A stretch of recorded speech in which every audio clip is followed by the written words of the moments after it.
छत्तीसगढ़ में इस साल के अंत में विधानसभा चुनाव होने हैं और ऐसे में कांग्रेस और बीजेपी अभी से अपनी तैयारी शुरू कर चुकी है। बीजेपी के केंद्रीय मंत्रियों का प्रदेश दौरा लगातार जारी है, जहां वो आम जनसभा को संबोधित भी कर रहे हैं।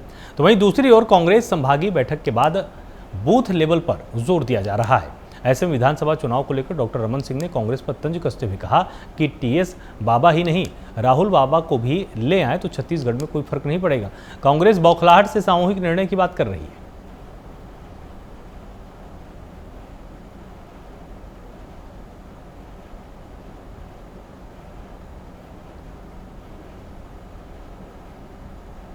मुख्यमंत्री भूपेश बघेल की पहल पर खेल और युवा कल्याण मंत्री उमेश पटेल के निर्देशन में छत्तीसगढ़ के पारंपरिक खेलों को प्रोत्साहित करने, खेलों के प्रति लोगों के बीच जागरूकता फैलाने, खिलाड़ियों को मंच प्रदान करने और खेल भावना का विकास करने के उद्देश्य से शुरू किए गए छत्तीसगढ़िया ओलंपिक 2023-24 का आगाज हरेली त्योहार के दिन 17 जुलाई से होगा।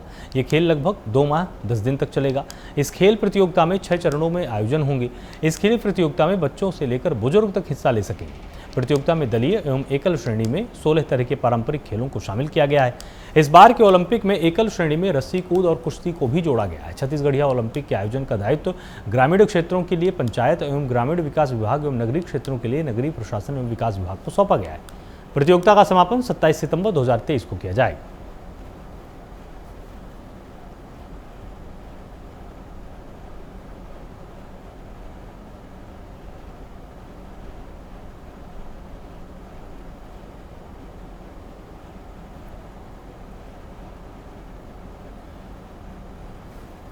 तो 16 खेलों को यहाँ पर शामिल किया गया है और इसमें रस्सी कूद और कुश्ती जैसे खेलों को भी शामिल किया गया है। छत्तीसगढ़िया ओलंपिक का आयोजन किया जाएगा। 17 जुलाई से आयोजन इसका होगा और सितंबर तक ये खेल चलेंगे।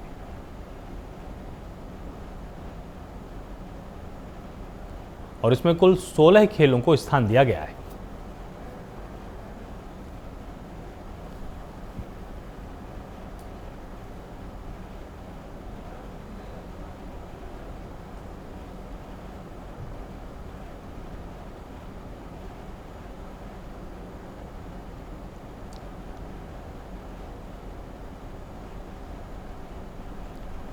तो ओलंपिक 2023-24 का आगाज़ किया जाएगा। छत्तीसगढ़िया ओलंपिक का आयोजन किया जाएगा और 17 जुलाई से खेल प्रतियोगिताओं का शुभारंभ हो जाएगा। इसमें 16 खेलों को शामिल किया गया है, जिसमें कुछ ऐसे भी खेल हैं जो बचपन में आपने खेले होंगे। और इसमें सबसे अच्छी बात यह है कि बच्चों से लेकर बुजुर्ग तक इस खेल में शामिल हो सकते हैं।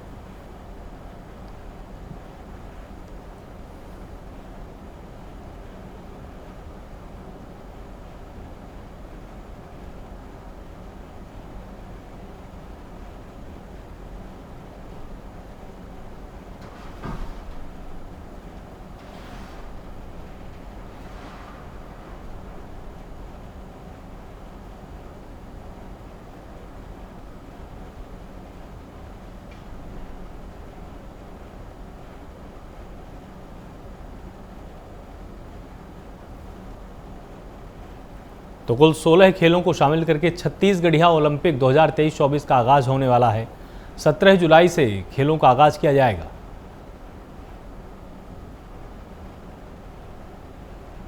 और खेल प्रतियोगिताओं का आयोजन सितंबर तक चलने वाला है।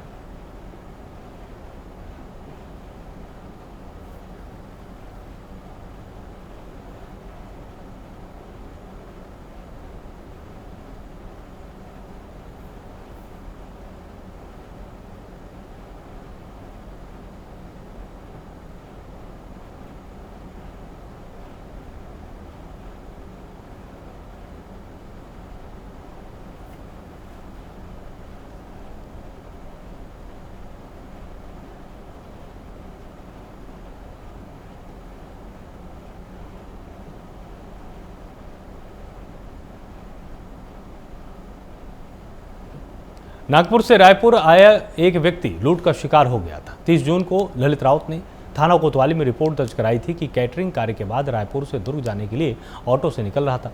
तभी इंदौर स्टेडियम के पास 3 अज्ञात लोगों ने उसके साथ मारपीट करते हुए उसे जमीन पर गिरा दिया और उससे 2 मोबाइल फोन और 20,000 रुपये लूट लिए थे, जिस पर कोतवाली पुलिस ने अज्ञात 3 आरोपियों पर अपराध दर्ज कर आरोपियों की तलाश की जा रही थी। संलिप्त तीनों आरोपियों को उनके घर से गिरफ्तार किया गया है। आप लोग पत्रकार हैं, पिछले समय क्या उसका प्रेजेंस रहा, बड़े जोर शोर से आए थे, है ना। 5 साल पहले जब आए थे तो बहुत साफ सुथरा था, अब तो बहुत सारी बातें हो गई है। 5 साल पहले वो सफल नहीं हो पाया, अब क्या होंगे।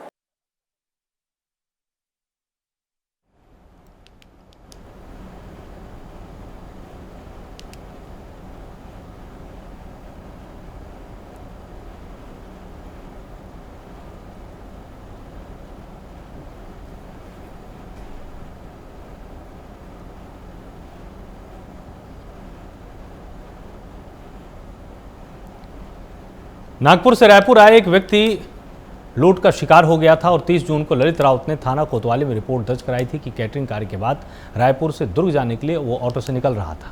तभी इंदौर स्टेडियम के पास 3 अज्ञात लोगों ने उसके साथ मारपीट करते हुए उसे जमीन पर गिरा दिया और उससे 2 मोबाइल फोन और 20,000 रुपये लूट कर ले गए। इस पर कोतवाली पुलिस ने अज्ञात 3 आरोपियों पर अपराध दर्ज कर आरोपियों की तलाश की थी और घटना में संलिप्त तीनों आरोपियों को उनके घर से गिरफ्तार किया गया। एक लूट की घटना हुई थी जिसमें प्रार्थी ललित राउत जो कैटरिंग का काम करते हैं वो कोतवाली एरिया से भाटा गांव बस स्टैंड जा रहे थे। तो जो इंडोर स्टेडियम है उसके पास 3 अज्ञात मोटरसाइकिल सवार 2 युवक थे। उन लोगों ने वहां पर उन्हें रोककर उनके साथ मारपीट करके उनका मोबाइल फोन और पैसा लूट लिया था। इसमें धारा 394 का मुकदमा दर्ज किया गया था। इसमें तीनों आरोपियों की गिरफ्तारी हो गई है और उनसे लूटा हुआ लगभग 18,000 रुपये और मोबाइल फोन जब्त करके तीनों को न्यायिक रिमांड पर जेल भेजा गया है। महर्षि दयानंद सरस्वती की 200वीं जयंती और आर्य समाज के 150वां स्थापना दिवस के अवसर पर रायपुर शहीद स्मारक भवन में आर्य समाज द्वारा ज्ञान ज्योति पर्व कार्यक्रम रखा गया था, जिस कार्यक्रम में सीएम भूपेश बघेल भी शामिल हुए। आर्य समाज के संतों द्वारा बताया गया कि अमृतसर में जो गोलीकांड हुआ था उसका विरोध कांग्रेस पार्टी ने किया था। उस समय अंग्रेज का शासनकाल था। आर्य समाज से जुड़ने वाले प्रथम व्यक्ति थे दयानंद सरस्वती, जिसके 200वीं जयंती के कार्यक्रम में वो शामिल हुए।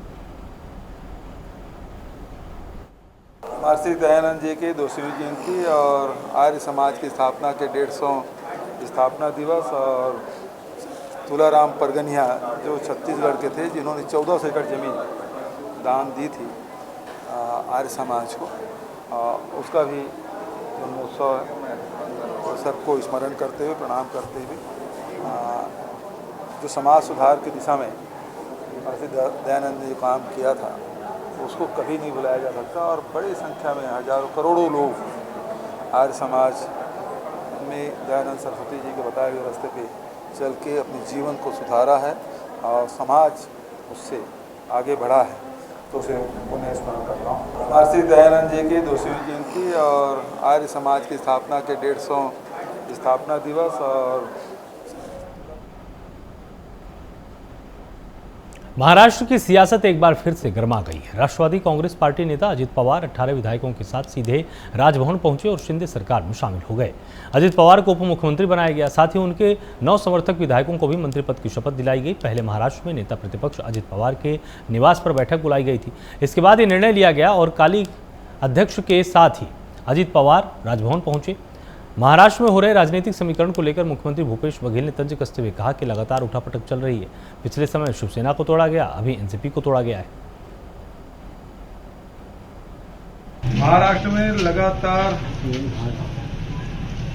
उठापटक चल रहा है।